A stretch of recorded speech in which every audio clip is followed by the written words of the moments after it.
If you're an aspiring business owner or somebody who's been in business but just doesn't feel like they can get ahead, I've been there and I get it.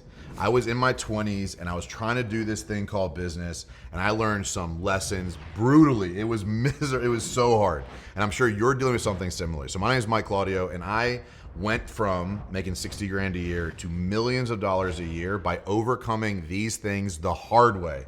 So please watch this video, take these 12 brutal truths, do something with them so that you don't get stuck with the same shit I did, like extending and delaying my success. Like ultimately, by not overcoming certain truths of business, you are delaying the inevitable, which is either your success in life and business or failure. Like you're either going to learn the lessons and overcome them, or you're not going to learn the lessons and you're going to be stuck.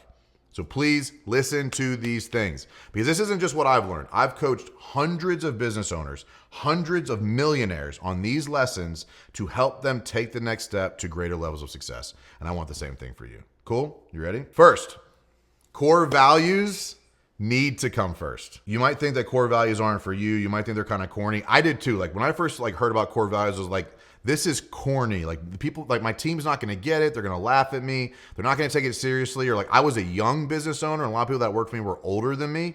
And then I'm like, oh, these old guys aren't going to get it, until I got it. And once I really understood how core values play a role in managing a business to success, it changed everything. There are a ton of videos on this YouTube channel about how to create and deploy core values into your business. So check that out. I'm not going to go deep dive into that on this video. There's a ton of videos on this channel related to that. I'm sure my editor is going to make them pop up somewhere here. But ultimately, core values, I undervalued them way too long. If I would have deployed them earlier, I would have built a much stronger team that cost me a lot less money. Promise you that. Things are never as good or as bad as you think they are. In business, you get hyper excited about the contract. You get hyper nervous about the client that's not going well. You think a lawsuit's going to end your life. Like things are never as good or as bad as you think you are. Your job as the business leader is to maintain emotional control in the middle. You don't want to get high. You don't want to get low. You want to maintain confident perspective of your business for as long as you can. There's going to be ups and downs.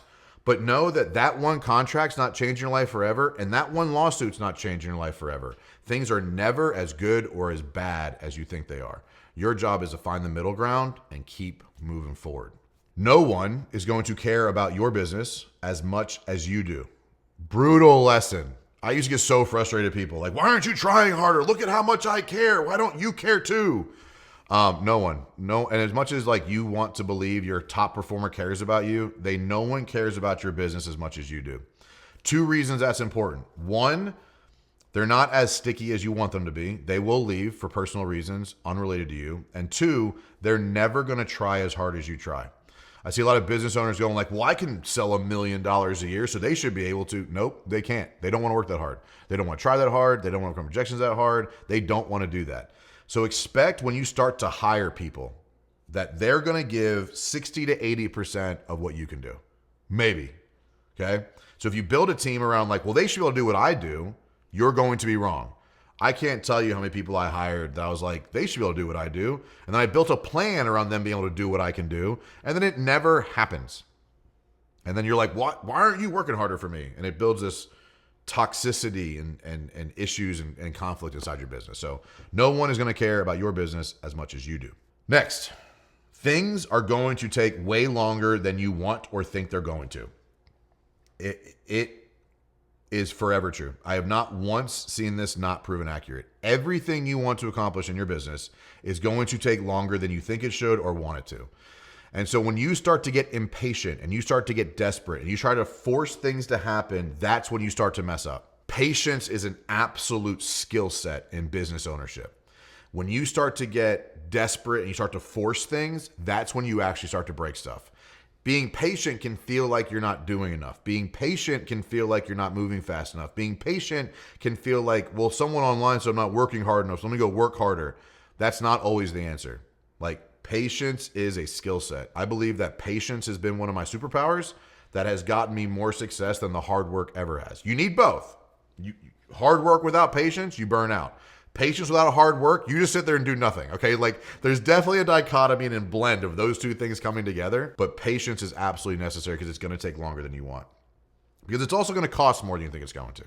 If you think hiring people is expensive, like firing people is expensive, like trying new projects is expensive, expanding into bigger projects is expensive, it's going to cost you more than you can imagine. So a lot of people, when you haven't experienced loss or failure or losing money on a project, you think it'll never happen to you. You're wrong. It's going to happen. I wish I would have been better prepared in my finances because I reinvested everything into my businesses thinking that I was never going to have a problem and the next check was always going to show up. And like, there's not a saving strategy. Be like, well, what's a rule of thumb of how much money you should have? As much as possible. But like, that's not a rule of thumb. It's just the reality. And so it's going to cost more than you think. So you have to be prepared for that. Like, there's going to be seasons you can't pay yourself to keep people employed. There's going to be seasons that you have to reinvest all of your profits. There's going to be seasons that like you're not ready for tax season. That happens. Okay, that's the reality. But it's going to cost way more than you can imagine. And as you get bigger, those lessons learned become more expensive, which is my next point. For you to build a top performing team or how to build a team around you at all, there's a tuition you're going to have to pay. I see a lot of business owners, and I used to do this. You messed it up, I'm taking it back from you. Like, I hired you, you failed once, now I'm going to do it for you. You have to let people fail. You have to let people fail forward. It's going to cost you money. I have lost, at this point, probably millions, but like I've had years I've lost $300,000 or $400,000 in direct, like on the P&L cost on mistakes my team has made. But because I let them make those mistakes, let them being somewhat subjective, because I allowed them to learn on their own, now I have a really high-performing leadership team. But that came from them learning lessons that they could have only learned by making the mistake themselves. I call it the tuition. I'm not the only one that calls that. I didn't make that up. Don't tell me I'm copying.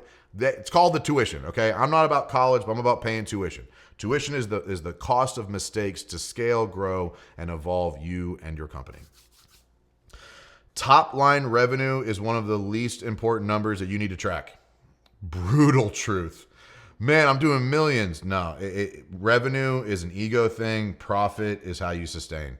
There are certain things that I track now, which is profitability and cash flow, is way more important to track than revenue, because sales is not always the answer.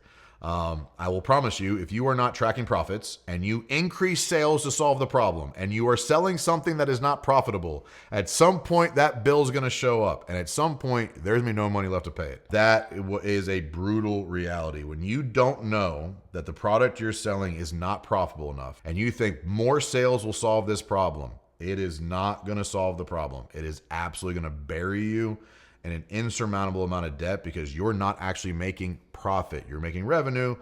And like, if you're a business owner, I've been like, I brought in so much money this month, but there's nothing in the bank account. You're somebody not tracking profits. Okay. Sorry to tell you, man, I'm sure I'm profitable. If you've said that, you're wrong. If it's not on paper, if you're sure, but you don't see it, you're not tracking it effectively. Related to money management. And like, I learned this way too late. I'm almost embarrassed to tell you this lesson I learned. Debt payments are not on your P&L. Okay, so your truck payments, your loan payments, your any debt that you have, those are not on your P&L. Please hear me on this. You think, well, there's profit on the P&L. I must be profitable. There is an entire category of expenses that are called balance sheet expenses. And I'm not going to go into that right now. That's too much for this video. But I'm telling you, if you have truck payments, if you have any type of debt payments, if you have SBA loans, none of those expenses are on your P&L. And I'm going to cry at how hard of a lesson that was because I didn't know. Okay, now you know. And you're like, oh, that makes sense why I never have any money. You might be, your cash flow, which is money in, money out, might be upside down. You might be negative cash flow with a positive profit on the P&L. Brutal. I was so embarrassed when I figured this out. I'm like, duh. But it made sense as to why I never had any money in the bank account. So brutal lesson. Hire slow, fire fast. I was like, hire a friend quickly, fire them slowly because I love them and I fell in love with their potential. Do not fall in love with people's potential. So hire slow, fire fast. Like that's as simple as I'm gonna make that. If there's plenty of videos on my YouTube about hiring and onboarding and training, but hire slower with more process, fire faster with more process. Please do that. Hanging on to people too long costs you so much money. Please don't do that. The next point is like knowing when to hold them and knowing when to fold them. And like what I mean by that is like knowing what services to keep doing, which ones to stop, knowing which employees to keep, which ones to get rid of, knowing what marketing strategies to keep going. Like I know people right now that have like 18 different marketing strategies. They're just all over the place. Like I have a diverse marketing strategy. No, you have a shotgun strategy that you hope you don't know what's paying off. So like knowing when to keep going on something and when to pivot. It's so hard to know in the moment because FOMO or potential or what might happen or what is going to happen can be very difficult. You don't know, but knowing when to hold them and knowing when to fold them is you're going to get it wrong. You're going to get it wrong. And there's nothing I can tell you because every situation is so subjective. It's incredibly difficult. I actually already said this, but it's on my list again, is don't fall in love with people's potential. I said that already, but I'm going to go deeper into it. Like when you have somebody that has those flashes of good days, but they're inconsistent over weeks, that is a cancer that you are going to tolerate because you're just like, if I could just get last Tuesday out of them every day this week, my business will be great. That is an underperforming employee that might be a great cultural fit, but do not fall in love with someone's potential. If they are not elevating up to what you need from them inside of your company, it is your job to set them free, let them find somewhere else to be inconsistent because your business does not have time for that. And the last point is what got you here is not going to get you there. I tried to build really big businesses on really small foundations, from systems to processes to accountability to KPIs to skill set of employees to just general price points. And I tried to build really big businesses on really small foundations. And I never took the time early on to like reevaluate the foundation. I just kept building a bigger house. I basically built like upside down pyramids and then they fell over at some point. I'm like, well, that didn't work. And the truth is I did not take what got me here is not going to get me there as serious as I should have in my 20s. I was very complacent. I was cocky. I thought I was hot shit.